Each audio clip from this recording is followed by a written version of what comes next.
Тийм дагаад хийчихв. За. Тэгвэл бидэнд хийх хэрэгтэй вэ? Багш хүн ямар байх ёстой вэ? Багшийн ёс зүй юугаар тодорхойлогдох вэ? Бидэнд бол төлөвлөгөөтэй тэр чигтийг алсын хараатай түүгээр зогсохгүй бүр алсын төлөвлөгөөтэй хүн хэрэгтэй. Тэгвэл энэ хүнийг бид яаж тодорхойлох вэ? Тэр хүн наацах нь өөртөө өндөр жишг тогтоож түүнд хүрэхийн төлөө тэмүүлдэг байх ёстой. Наацах нь тэр хүн шаргуу чармаалтаас олж авсан амжилтаараа бахархах сэтгэлгээтэй байх ёстой. Тэр хүн бүр хариуцлагатай бөгөөд бусдад бас өөртөө хяналттай байж чаддаг байх ёстой. Мэдлэгээ мэдээж баяжуулна.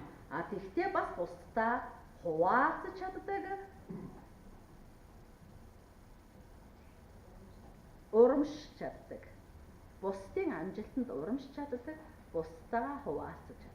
Ямар ч сорилтонд хариу өгөх төлөвлөгөө боловсруулсан байх ёстой тэр хүн. Ямар ч сорилтонд. Ингэснээр асуудлыг шийдвэрлэдэг тэр талуудыг нь бас олж харж чаддаг болно гэсэн.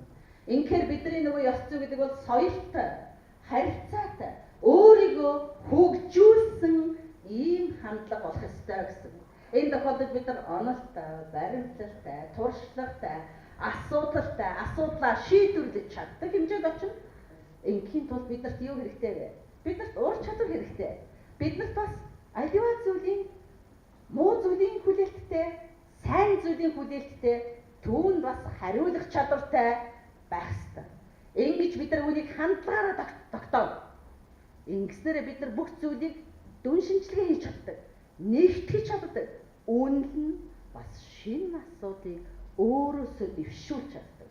Ингэжэл бидний хөгжил явна. Ингэвэл тэгвэл бид нар яаж энийг хөгжүүлэх вэ? Саяын хандлаганд хэрхэн суралцах вэ? Бид нар нөгөө багшийн ёс зүй гэдэг нэг зүйлийг би энд онцгойлон тодорхойлъя. Багшийн ёс зүй гэдэг асуудлаар бүхэл бүтэн 3 кредитийн хичээл явуулаад ч багтдаг. Тэнд өөрөөр нэг үрчлийн юу заадаг байх нь вэ? Таны суралцагч нилээдгүй асуудалтай. Бас тантай нэлээд зөрчилддөг тохиолдол. Та ямар үг хэлэх хэрэглэх вэ? Та биеэ яаж авч явах вэ? Түүнд хэрхэн та хариулах вэ? Гэх мэтлэнгээр нэг үрчлэн заасан. Бидэнд тийм энэ удаа надад тийм цаг байхгүй. Харин биднэр би энэ илтгэлээрээ ямар зорилго тавьсан бэ гэхээр энэ ихтэй бид нар өөрсдийнхөө хандлагыг тодорхойлж. Тэгээд түүнлөө ажиллах чигээ гаргачих. Тэгээ эцэст нь бид нар түүний дараах тэр ёс зүйн үндсэн ойлголтууд хууль, эрх зүйн зохицуулалтаар хэрхэн өөрсдийгөө авч явах вэ гэдэг асуудал руу орно. Тэгэхээр аливаа зүйлүүд агуулгатай. Та бүхэн бүгдээрээ өөрийн гэсэн үзэл баримтлал ертөнцийг үзэх үзэлтэй. Бас амьдралаа авч явах философитой. Тэр нь зүгээр оршин тогтнох философи шүү дээ. Та бүхэн мэдж байгаа тийм ээ. Энэ консерваторт хэрхэн орчих вэ гэж. Бусдыг дагалдаж орших уу? Бусдын үгийг шууд хуулбарлан оршин тогтнох уу? Эсвэл бусдыг сүрж оршин тогтнох уу? Эсвэл фракцлан оршин тогтнох уу? Эсвэл яаж оршин тогтнох вэ? Яг үүгээрээ та бүхэн өөрсдийн гэсэн агуулгыг бий болгосон байна. Хэдийгээр миний өмнө бүгд нэгэн өндөгний эс биш учраас, ихэр биш учраас та бүхэн бүгд хэлбэрийн хувьд одоо ялгаатай сууж байна. Том, жижиг, өндөр, нам, за ингээд шар, бор ч юм. Гэхдээ та бүхний хамгийн гол зүйл бол агуулга байгаа. Агуулга байна. Тэр агуулгаас таны чадвар харагдана. Тэр агуулгаас таны хандлага харагдаж байгаа. Тэр хандлага агуулга дотор ч нөгөө хэрхэн хамтран ажиллах чадвартай вэ? Асуудал бүрийг хэрхэн шинжлэх чадвартай вэ? Тэгээд үүнийг хэрхэн төлөвлөгөө, дадлага, эзэмших боломжийг бүрдүүлдэг вэ? Ийм асуудал орж байна. Арга зам хоёрын тухайд та аливаа зүйл дүн шинжилгээ хийж чаддаг.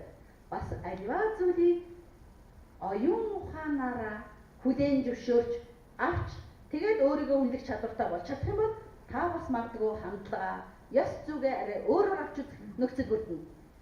3 дугаар арга замын хувьд бол та өөртөө үнэлгээ хийх хэрэгтэй. Тэгээ бас тэр хэрэгцүүлэл тэр хэрэгслээд ямар арга зам хэрэгслэлээр та өөртөө үнэлгээ хийж байгаа гэдгээс ч шалтгаалаад таны ажлын арга барил төдийгүй, амьдралын арга барил тэгээд энэ бүх бол хийгдэнэ. Гэхдээ зарим тохиолдолд зарим тохиолдолд эргэцүүлэлт их хийгдснээс болоод гүйцэтгэл хоёр зөрчилтэй болж эхэлдэг тал бий. Тэгэхдээ энэ тохиолдолд давуу нийтлэг алдаагаа илрүүлэх зорилготой чиглэсэн байдлаар ажиллах хэрэгтэй болно гэсэн. За 10.4-ийн хувьд бол мэдээж ахиц дэвшил ямар зүйл дутагдaltaй байгаагаас энэ ахиц дэвшилгүй гарч ирээд тэгээд нөгөө үйл ажиллагаанд маань бас нөлөөлөх талтай байдаг вэ гэдгийг олж харсан байгаа. За 5-ын тухайд бол мэдээж бид нар нөгөө шин санаа, сэтэл, сонирхол энэ бүгдийг нийлүүлж сая бидний амьдралын цаашаа өөрийгөө тодорхойлох тэр мөч бүрднэ гэсэн. Тийм учраас албадгаар олж авсан мэдлэг оюун ухаанд бол юу ч үлдээдгүй гэж Платон хэлснийг хэлээд тэгээд тухайн хүний юу мэддгийг мэдчихэж харилцдаг энэ ойлголтоор энэ хичээлийг энэ эхний хэсгийг дуусгаж байна. Гэхдээ одоо дараагийн шинжлэх ухааны судалгааны арга зүйрөө би уг нь орох ёстой. Тэ хэд минут хэд болсон байна гинэ? 15 минут үлдсэн.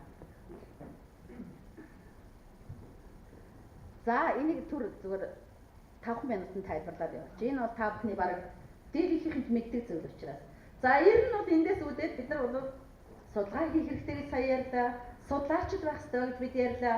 Нэг талдаа бид нар маш өндөр ёс зүйтэй байна. Судлаачийн ёс зүй, багшийн ёс зүй гэх.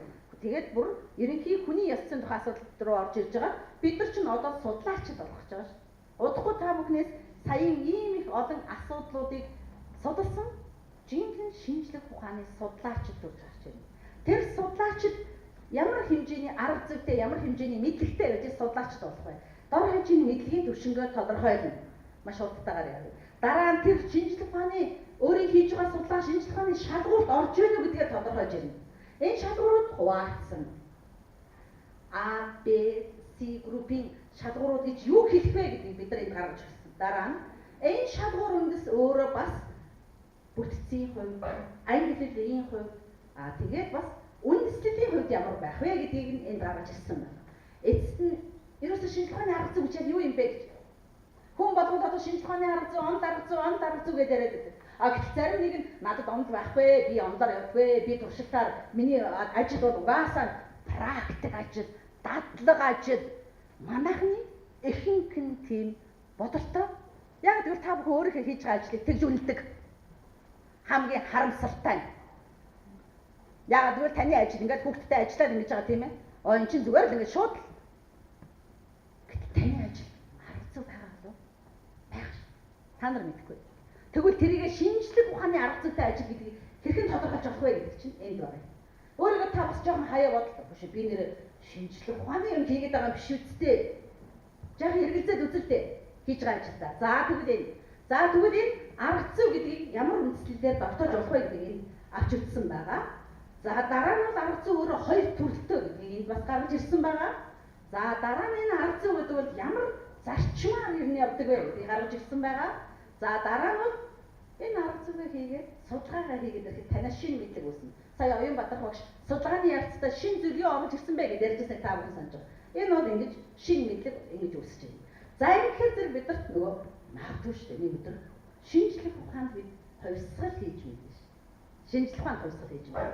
Тэгвэл тэр шинжлэх ухаанд хувьсгал хийх гэдгийг юу гэж тодорхойлдог юм бэ? Заримдаа бид нар шинэ мэдлэг үүсгээд байна уу? Хувьсгал хийгээд байна уу? Зүгээр хувьслын процесс донд яваад байна. Бид түүнийгээ тодорхойлох хэрэгтэй болно гэсэн.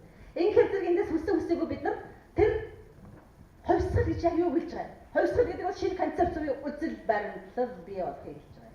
Хувьсгал гэж юу юм бэ? Цоо шинэ аргыг боловсруулах гэж байгаа. Хувьсгал гэж яг юу юм? Шинэ судалгааны объектыг нээж өгч байгаа юм. Тэгвэл хувьсгал гэдэг нь арга зүйн хувьд шинэ хөтөлбөр, шинэ программыг хийж өгөхийг хэлж байгаа юм аа гэж. За ингээд бидний шинжлэх ухаан гэдэг бол юу вэ? Бидний шинжлэх ухаан бол нийгэм хүмүүнлэгийн шинжлэх ухаан шүү. Нөгөө урлаг, хөгжим, урлаг, судлал бүгдээр нийгэм хүмүүнлэгийн шинжлэх ухаан.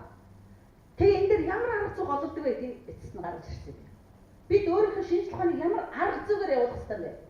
Арга бол маш олон юм. Арга зүй бол өөр хэрэг. Тэгэхээр яагаад сая интерпретац гэдэг үг орсон гэж бодож байна? Тэр интерпретац тайлбарлах үе гэдгийг чинь арга зүй буюу онол, үзэл баримтлал нь герменевтикээр явдаг. Энэ бол Hermes гэсэн сонгодог грек хэлний ойлгохгүй, тайлбарлах гэсэн үгнээс гаралтай. Тэгвэл грекийн Hermes гэдэг Бурхны нэрээр